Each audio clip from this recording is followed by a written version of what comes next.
I'm Connor Old, and welcome back to another episode of Old's Oscar Countdown. And here we are for another episode talking about last night's Critics' Choice Awards, the first major award show that we've gotten, our first set of winners. I'm going to be doing some instant analysis, some reactions, and the kind of 5 main takeaways of what we can kind of assume or not assume after the award show and how they'll ultimately affect the Oscars. This, of course, being the old Oscar countdown. That's the big one. That's the one we're waiting towards. And we're ultimately trying to figure out how will this affect the Oscars, if at all. But if you're new to the channel, welcome. I gave my Critics' Choice predictions just about a week ago, or less than a week ago now. Ended up getting 83%, 19 out of 24, so pretty happy with that overall performance. And we've been giving accurate predictions now on our 10th season of Old Oscar Countdown. We've been talking about each and every week individual categories from Best Picture all the way to the technical stuff, doing deep dives on the best editing categories to ultimately help you with your own predictions. We've been doing very well in terms of Golden Globes, Critics' Choice over the past 10 years, so we're trying to keep that up. And really, ultimately, though, the main goal of the channel is to count down to the Oscars, what I think is going to get nominated. We are now in the thick of things. We are now in multiple videos a week, kind of a territory.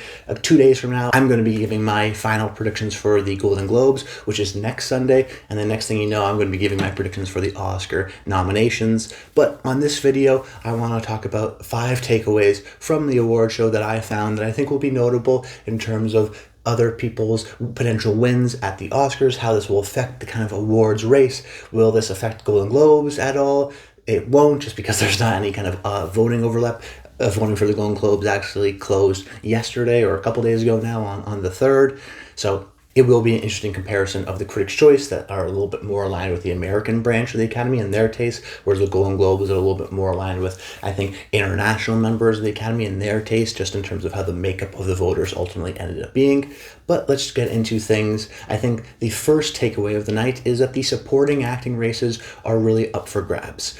I think early on in the season for the supporting actor category, it was, okay, it's probably going to be Sean Penn, and then all of a sudden Benicio del Toro won a bunch of these Critics' Prizes, and it wasn't Sean Penn, and then you go, all right, I was always personally dubious of someone like a Sean Penn just because he's not as well liked, especially within some other people within the industry, so that could hurt his chances at the Academy, which is the industry ultimately voting on their favorites. So then it was like, okay, maybe it's going to be Benicio del Toro. He's the feel-good kind of performer within this film, but he's also in 8% of the film, a very small percent. So the questions then became, well, is he going to be the leader?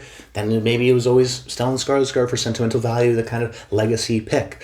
But Sentimental Value has been getting a lot of nominations, but hasn't been winning anything in a lot of these categories. And then it turns out maybe it's going to be Jacob Elordi for Frankenstein.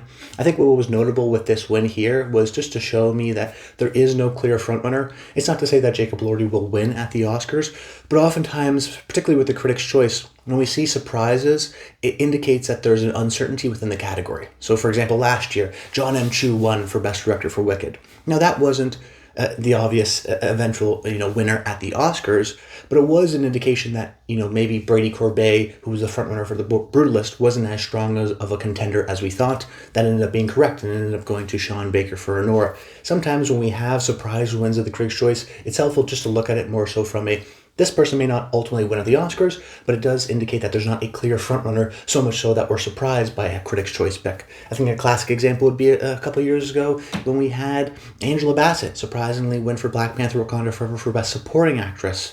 And then we had a huge concern of who is it ultimately going to be, and then come Oscar night, it ended up being Jamie Lee Curtis. But it was an indication that this category was just really unsure. And I think that's the same situation here for both the supporting actor and the supporting actress categories.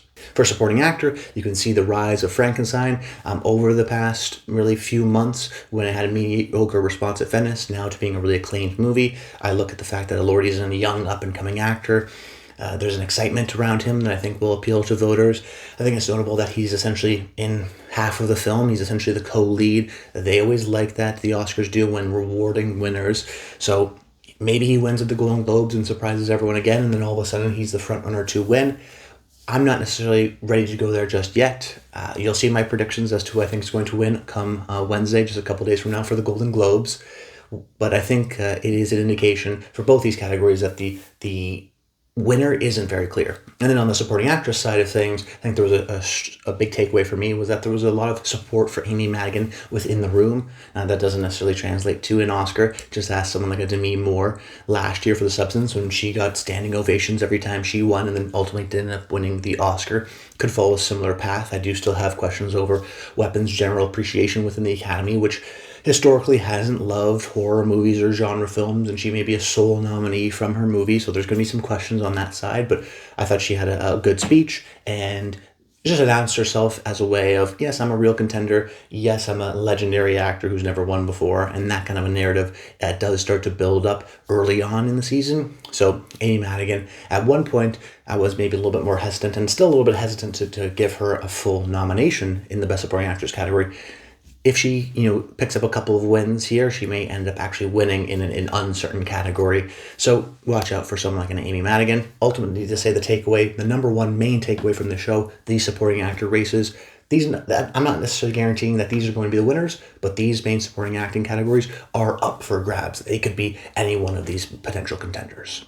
Then the second takeaway from me was that no one, quote unquote, won their speech. I didn't think anyone did such an amazing job that it has like a huge impact to their Oscar chances. And I mentioned the speeches because that's actually the most important thing of this award show. The truth of the matter is that the Critics' Choice Awards is voted on by the Critics group, and none of the people in the critics group are overlapping within the Academy. So how is this going to help us with predict the Oscars? Well, it's the first televised award show. A lot of these actors show up to this award show, and as a result of that, if you have a surprise win and a great speech at an award show, it can help propel your chances. I think Demi Moore wasn't really on a lot of people's radar to win last year, and then after her Critics' Choice win, really propelled herself as a potential winner at the Oscars, ultimately fell short.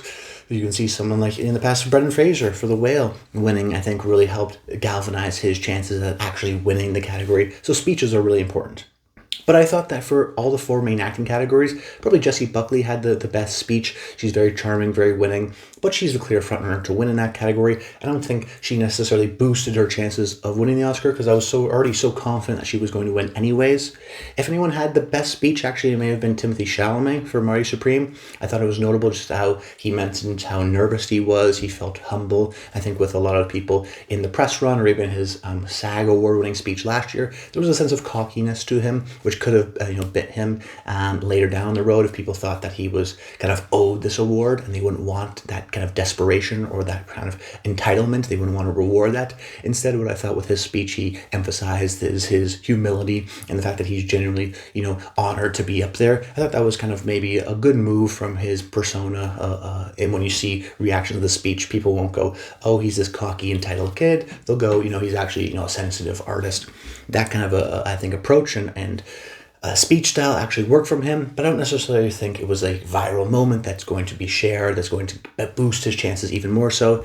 And then Jacob Elordi and Amy Madigan's speeches were somewhat short, and there may have been an opportunity for a viral kind of a moment, but there wasn't necessarily one in either of those speeches. So my second big takeaway was that I don't think anyone really won their speeches. I think Jessie Buckley just cemented herself. I think Chalamet did a good job at brand kind of maintenance, and that will help in his chances, absolutely.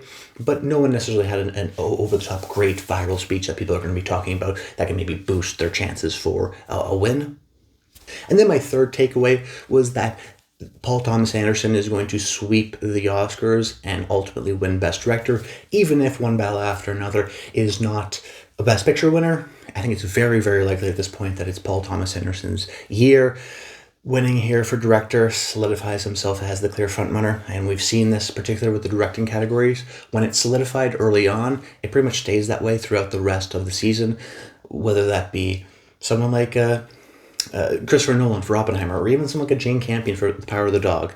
Usually when there's maybe assumed favorites, like a Steven Spielberg for The Fabelmans, he loses pretty early on, or even someone like a Brady Corbet. We thought he was maybe the clear frontrunner, and then he loses surprisingly at Critics' Choice. In many ways, it can be a bit of a bellwether of whether or not this is going to be a true sweep at the award season or not. And I think with Paul Thomas Anderson winning in Best Adapted Screenplay, getting in for Best Director, and then ultimately the film winning Best Picture, it's pretty clear that regardless of what happens with Best Picture at the Oscars, Paul Thomas Anderson is definitely winning for Best Director, critically well acclaimed, incredibly so amongst many of the critics, whether it be LA or New York or National Board of Review. It does have that universal appeal. And I also just think another kind of mini takeaway within this takeaway is that One Battle After Another winning Best Picture here without actually any of the acting wins. You could say Tiana Taylor was kind of surprisingly missed here. You could say the same thing about Sean Penn or Benicio del Toro or even Leonardo DiCaprio. But I think it's notable that even though they kind of all miss in the acting category, it didn't matter. And this may be a scenario where the same thing happens at the Golden Globes. That's a real scenario next week. And that's a rare situation to happen, to have a Best Picture winner and not get any acting wins. But if a movie were to do it, it could be with a kind of dominant critics appeal of a director screenplay win, maybe editing win, and then picture win. There is a path that way. So I think after tonight, I felt even a little bit more confident in One Battle After Another as a clear Best Picture frontrunner, and definitely just absolutely kind of locked in. I think Paul Thomas Anderson is winning for Best Director at the Oscars. Then my fourth takeaway is that Frankenstein will be a tech behemoth. I really do think that at the early part of the Oscars, people are going to go, oh, what about Frankenstein? Is it going to win the Best Picture? In the same way we did back in 2015 with Mad Max when it won all those awards. I think it's notable that Wicked for Good got nominated here for Best Picture and yet didn't pick up any awards. It didn't pick up something like a song or costume design or production design. A lot of the below-the-line winners ultimately went to Frankenstein, whether that be production design or costume design or makeup and hair. There was some concern that it would maybe split with Wicked, but to me right now, the way I see things is even going towards the Oscars, I'd be surprised if Frankenstein just doesn't pick up a lot of these technical appreciation and technical nominations along the way. I think there's an intense amount of appreciation for Guillermo del Toro and the kind of world that he creates, and Frankenstein, at least within the Best Picture race, has solidified itself as the kind of Dune of this year, or the Mad Max of this year, maybe even the All Quiet on the Western Front of this year, where it's going to pick up a lot of those technical nominations, those below-the-line nominations. I think the Critics' Choice wins here just solidified that for me. And then my fifth and final takeaway is that there were some kind of surprises in the technical categories, which we should be putting on our radar. I'll put it that way. So the big kind of surprises, in my opinion, was cinematography going to Train Dreams and then editing going to F1. Now, in my predictions, I actually correctly identified those two categories as potential upsets. In particular, editing, where I went with Marty Supreme. I didn't go with the kind of standard One Battle After Another. So I knew that there was a possibility there. And I think that these wins don't necessarily guarantee a nomination, far from it, but it at least puts things on the radar. When we talk about, let's say, the editing nominations, the Oscars voting happens before the Ace Eddies. So if there's any people within the editing branch of the Academy that are looking at potential movies to watch that they haven't seen or where other people are leaning, they won't have the industry award or the Eddies to kind of follow or to look towards. They're going to have to look towards groups like the Critics' Choice Awards. So I think that's a notable factor here. That being said, I would also caution from the fact of don't automatically assume just because it won here, it's going to get nominated at the Oscars. In particular, for something like the editing category, we've seen Baby Driver win in 2017. We saw just last year Challengers win for editing and then not get in at the Oscars. It is not a one-to-one. Sometimes they do their own things. But in both these categories, what I think helps is not necessarily guarantee a nomination, but helps put things on the radar, put an appreciation towards these films. So because Oscar voting is a little bit earlier this year, they're going to look towards, I think, some of these other early award shows like Critics' Choice rather than the industry groups, which may not have it, their awards in time for the nominations. In particular, something like the Ace Eddies or the BAFTAs this year. So it's notable that this may be some of the only televised or kind of indication of where other people are thinking in terms of the technical appreciation. And some of these, I think, groups within the Oscars, you think they're just going to focus on what they think is the best craft, but sometimes they do look at these other award shows for guidance, for understanding of what's considered, amongst the critics, let's say the best editing or the best cinematography. So don't rush necessarily to put them in your predictions or put them as a win. There are many times in which you have winners that don't get nominated at the Oscars, but what it does is, I think, puts it on the map for Academy member voters. And I think a classic example in these two categories would be something like last year. You look at cinematography. Nosferatu 1 ultimately got nominated at the Oscars when it was maybe a 4 or 5. It was an early indication that the cinematography of Nosferatu was well appreciated. But then on the editing side of things, Challengers won, but then ultimately wasn't well respected and didn't get many nominations, maybe didn't get any nominations, I think, now at the Oscars. Obviously didn't get in for Best Editing despite winning at the Critics' Choice. So that's a classic example of just don't go rush and include both of these within your predictions just yet. I think it puts things on the map, but it doesn't necessarily guarantee things. Critics' Choice do go their own way sometimes, so do be cautious of that, in particular for the editing category.